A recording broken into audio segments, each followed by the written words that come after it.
Say, Our Father, who art in heaven, hallowed be thy name. Thy kingdom come, thy will be done, on earth as it is in heaven. Give us this day our daily bread, and forgive us our trespasses, as we forgive those who trespass against us. And lead us not into temptation, but deliver us from evil. For thine is the kingdom, and the power, and the glory, forever and ever. Amen. Friends, what I'm doing is to continue what you all have been doing for the last few weeks, which is to examine parts of the Old Testament as a way of being able to think about the preparation of the people of the church for the revelation of the ministry of the Easter Vigil itself. I think it's a really novel idea, and you all are certainly acquainted with what the Easter Vigil is like.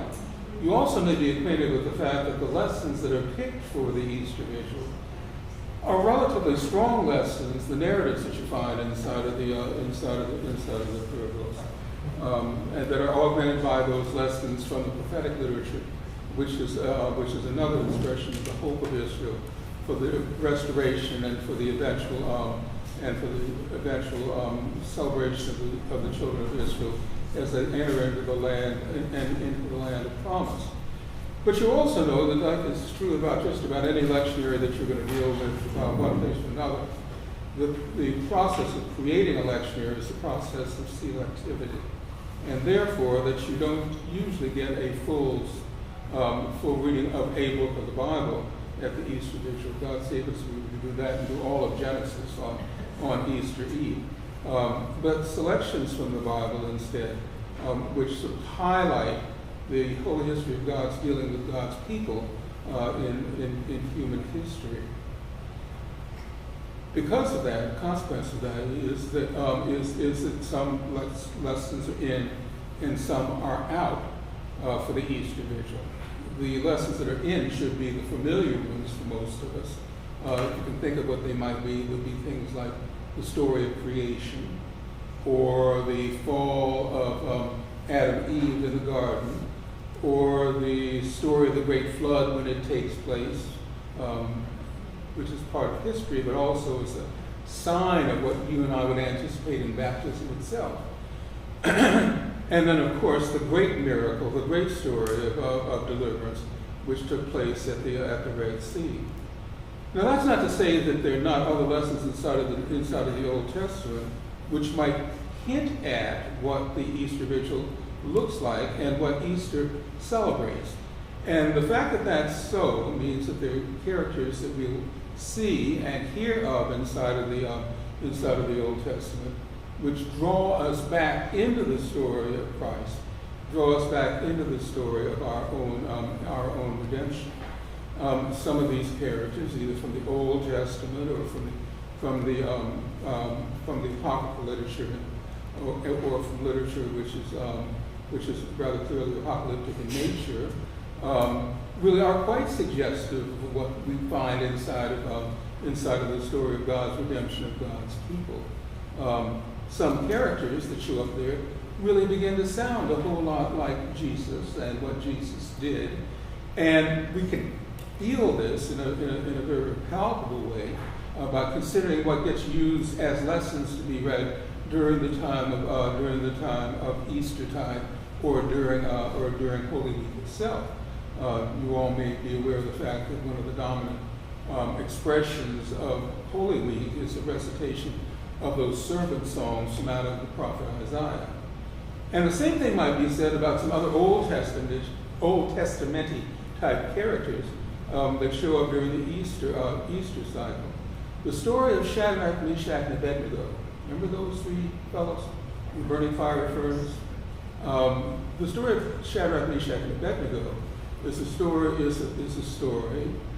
that is read from the book of Daniel during Eastertide, and very conveniently so. You've got these three righteous young men who find themselves being put into this burning fiery furnace because of the fact that they won't bow down and worship Nebuchadnezzar's idol.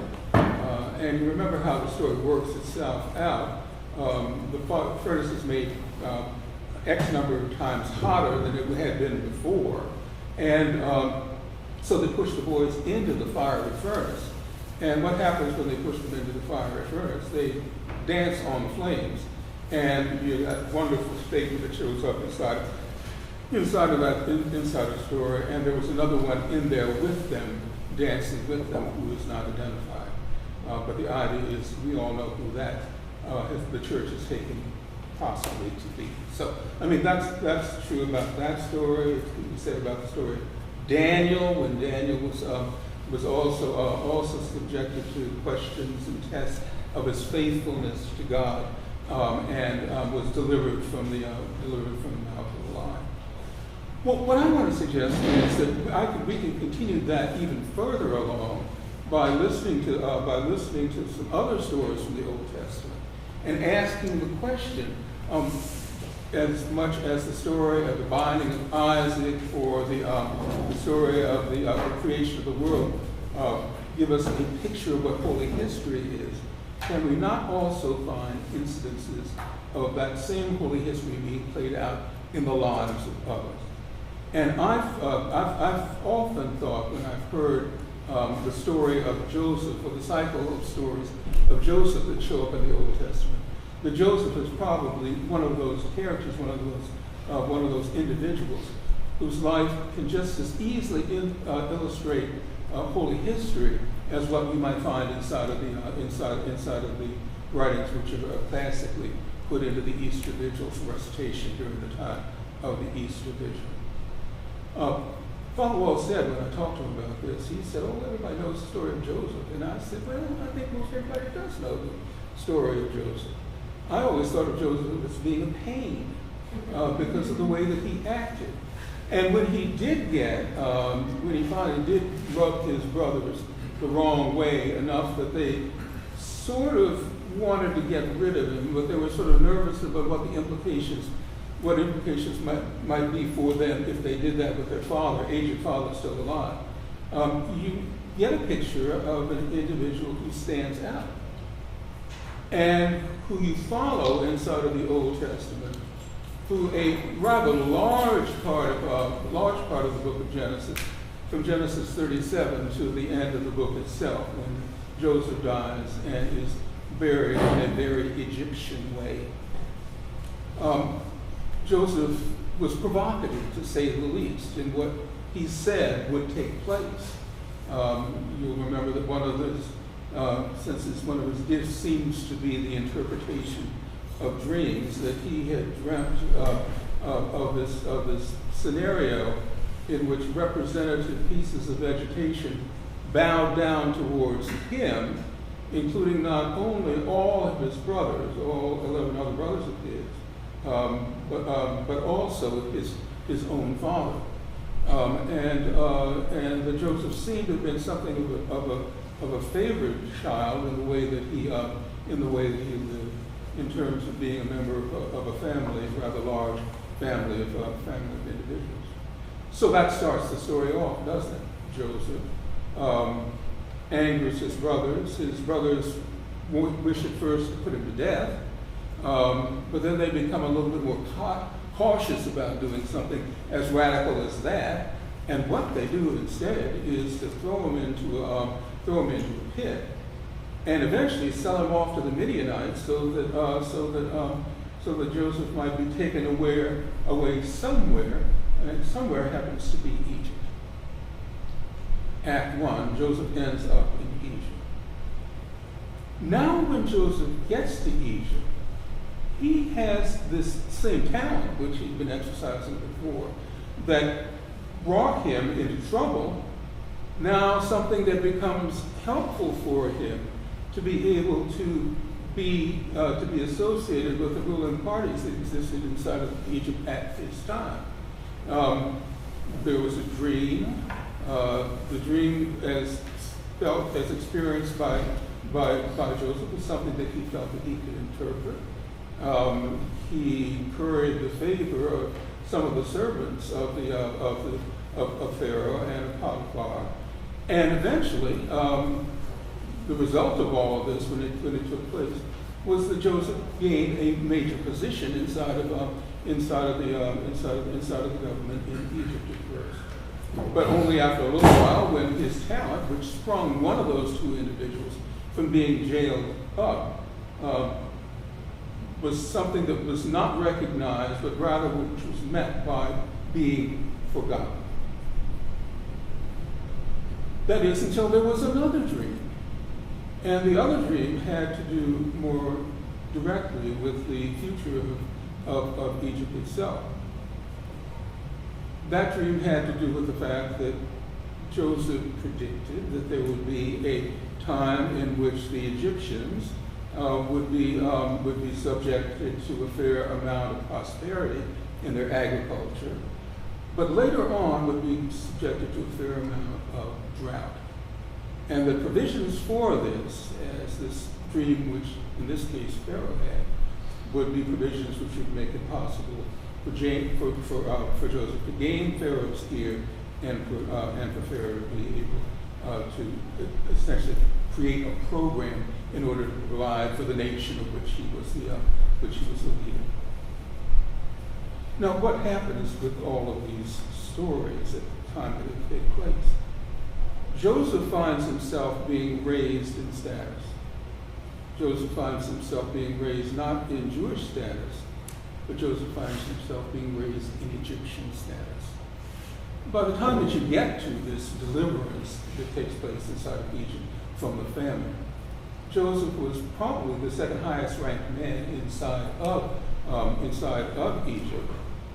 And Joseph was a thoroughgoing Egyptian for all intents and purposes. He wore the mantle of authority which was given to him by the political ruler of his time. And he also was given the ability to be a type of organizer and planner for the Pharaoh, so that it might be possible for him to be able, and those who were with him, to be able to survive this great drought that takes place. So Joseph's fortune really had flipped. He had started off low. He had been given a fair amount of power by Potiphar. And then at some point that fell on sort of bad ground, because Mrs. Potiphar seemed to have had an interest which was more than economic so far as Joseph was concerned. So he had been not executed, but had been incarcerated. And then later on, after the restoration that took place by Pharaoh's action, he becomes a very high-level person inside of the government of Egypt. Okay? So here's Joseph with his family. Here's Joseph going down into Egypt as a slave. Here's Joseph on a steep incline rising up in terms of power and authority. So far, so good. So far, so good. But there's one problem with this, isn't there? Way back home, remember, the other boys, the sons of Jacob, who had participated in Joseph's being shipped off, the other boys were being encouraged by their father to go down into Egypt. They had known what they had done, but at that point, the family was pretty well home people, and the question was, well, what's going to happen to be able to provide for us now while we're living inside of the territory where we are? So from Canaan, they sent a delegation down to Egypt, where they confront Joseph, whom they don't recognize, because as far as they knew, he was quite dead, and therefore was completely out of the picture. All of their behavior, their bowing to him and things like that, seemed strangely reminiscent of that dream that he had interpreted in the first place, but that doesn't occur to them at all. They want to be able to get things to be able to make it possible for their family, and particularly their elderly father, to be able to survive. Then you have this set of processions which go back and forth from Egypt to Canaan. Ones in which Joseph knows who they are, but they don't know who he is.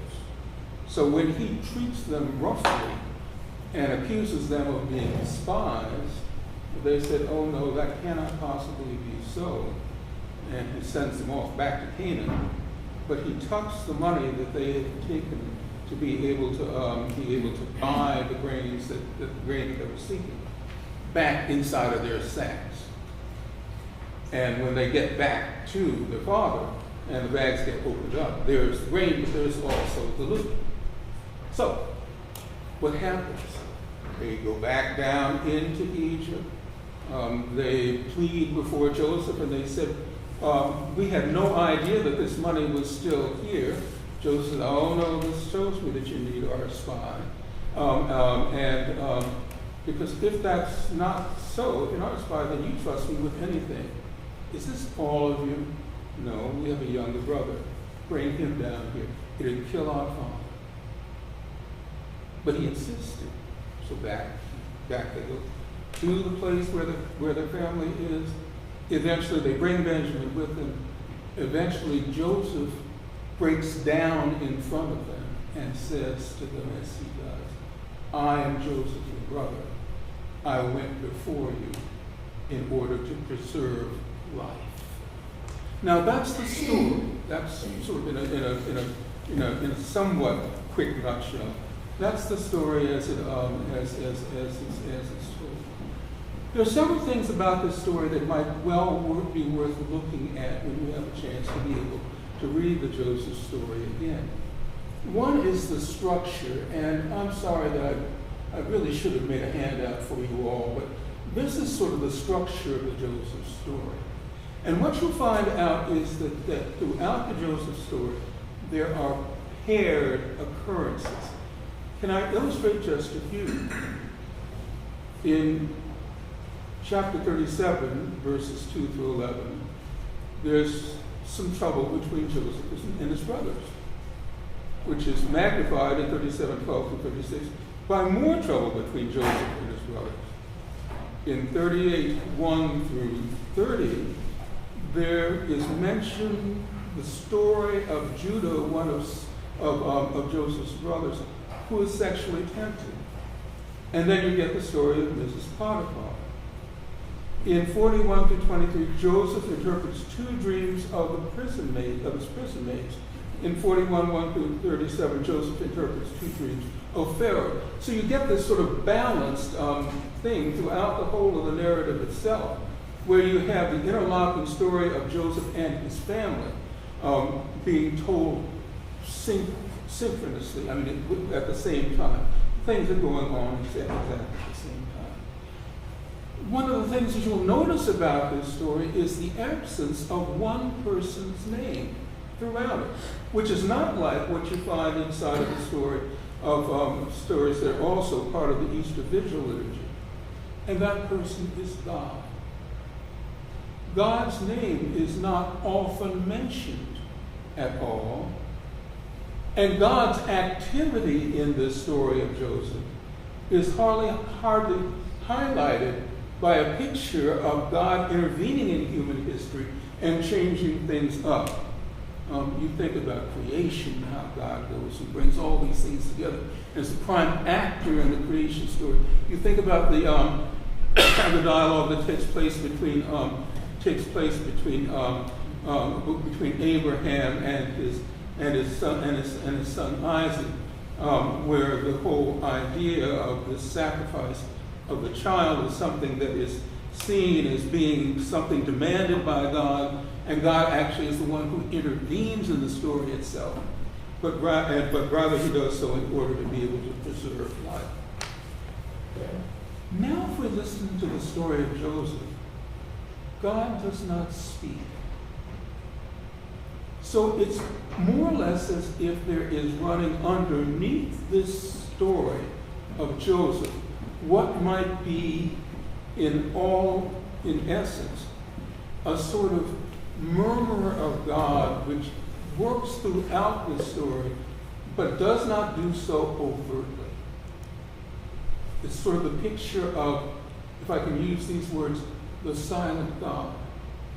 But the God who nonetheless is caring for Joseph, is caring for Joseph's brothers, and ultimately is providing for the future of the people of Israel because of the fact that the end part of the story brings the people of Israel close to Egypt in order that from that return of the people of Israel to Egypt, they might be in place for the whole set of things that take place when a Pharaoh which knew not Joseph is the one who is reigning inside of Egypt, and the Egyptians press hard on those who are Hebrews.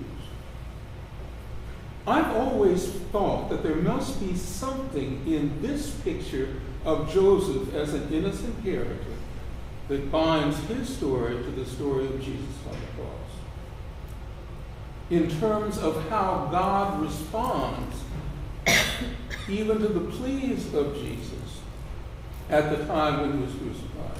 You remember, there seems to be vast silence, some more in some Gospels than in the other, definitely inside of Mark's Gospel.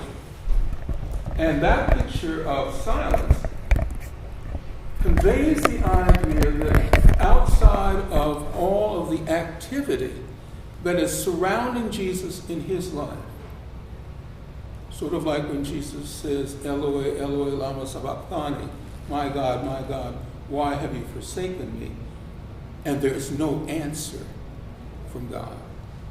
In the same way, this picture of Joseph and the working out of his own return to safety and power and being, if you will, hyper-exalted, with God acting in the background to bring all of these things into focus, is indicative of the type of thing which is found inside of the Easter Vigil, where God, whether it is by an act of supreme power or by God's own action and witness, is operating and bringing things into being in ways that we often cannot imagine, but God is still there. What I really would want to argue is that this picture of God that shows up inside of the Joseph cycle is God's own great act of love, which we will see rehearsed again in Jesus' life. And the great act of love is the patient God, the calling God, the rescuing God, the God who makes things able to happen, operating in another modality other than in those great signs and wonders which God did, in order to bring God's plan into place.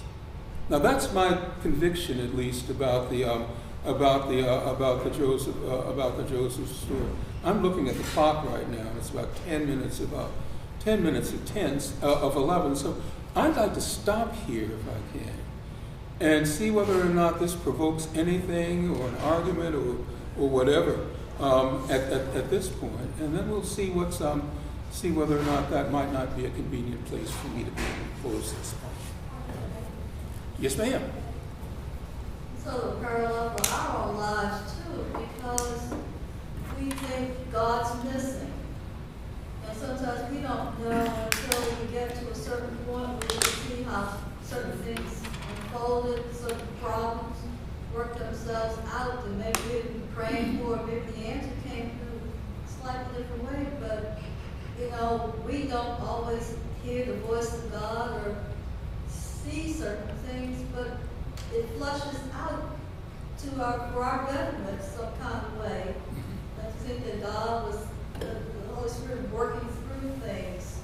We have to do that same thing, but we have to live through the play. But We've got to keep going. yeah, I like that way of being able to think about it, and I like the fact that it's framed in the frame of a drama, because what it says is there is someone who is stage whispering underneath all of this holy history, whether it's the large and spectacular things which take place, or in the case of Joseph, whether it's something that undergirds all the stuff that's going on, that one can be faithful in trusting in terms of a person's own spiritual journey, and that's just as important. There are obviously those multiple times when people call for signs and wonders in order to be able to be convinced. But that the Joseph story, and that's why I gave the title of this thing, From Egypt with Love, That the Joseph story is something which points to another way that God acts in order to be able to bring salvation history forward and to see it through. And that's the quietness of God, who's still there, who still can be trusted, that others may recognize, because in the Joseph story, it becomes people like like Pharaoh and all who recognize that it is only through God that these dreams are being brought to life, but not on Joseph's lips. He doesn't say it, and that might be an equally convincing way of being able to understand how God engages historically with people, not just in the great acts. Going back to God being a patient God, we really don't need to ask for anything, but some of the things we ask for, God knows we don't want and we don't need, so God goes and provides what He knows we need, whether it's tomorrow, 10 years hence, or whatever. He's a patient God. June, I'm going to say yes and no to that, because I think you're true in saying that God does not need for us to ask Him. We need to ask, because that becomes the seal of our contingency on Him. The fact that we need Him, whether or not it's a matter of asking for things which might be considered to be superfluous in terms of our own life. I don't need the Cadillac. I need to be able to live. And I think I put that wrong. We need to still be in community with God. yes, But we don't have to really worry about what we ask Him. Just let Him know we need Him. that's that. Now I'll agree with you a little bit more. Anything else that people might want? I'll try one more, and then I've got to watch our time. It struck me as interesting thinking about this, that this is an example of multiculturalism happening in quite a positive way in Scripture, because Joseph shows the providence of God for his own family in terms of he's able to provide for them later. But of course, all of the population of Egypt also survives from the providence of God. And it's quite interesting to highlight that God is doing that for everyone, no matter whether they appreciate it or not. And perhaps this kind of then speaks to how we proclaim the gospel in terms of making it clear that those things are always there to be given. And if you consider the fact that this story, in all of its complexity, is something that is part of the canon of Scripture itself, the whole story of salvation, in what you and I would call Old and New Testaments, then it really does point towards the idea that this history is working itself out for the benefit. The history itself is working itself out for the benefit of all, and that the questions which arise later about whether Jesus is a Jewish Messiah or a Gentile Messiah or the universal Messiah that provides universal salvation, yada yada, and things of that nature. That in a sense gets hinted at by the fact that you get these stories where the big picture of provision, the big picture of salvation, one which is more tied to the Adam covenant than it is, let's say, to the Abrahamic covenant, is something that's operative in this story. Sure could be.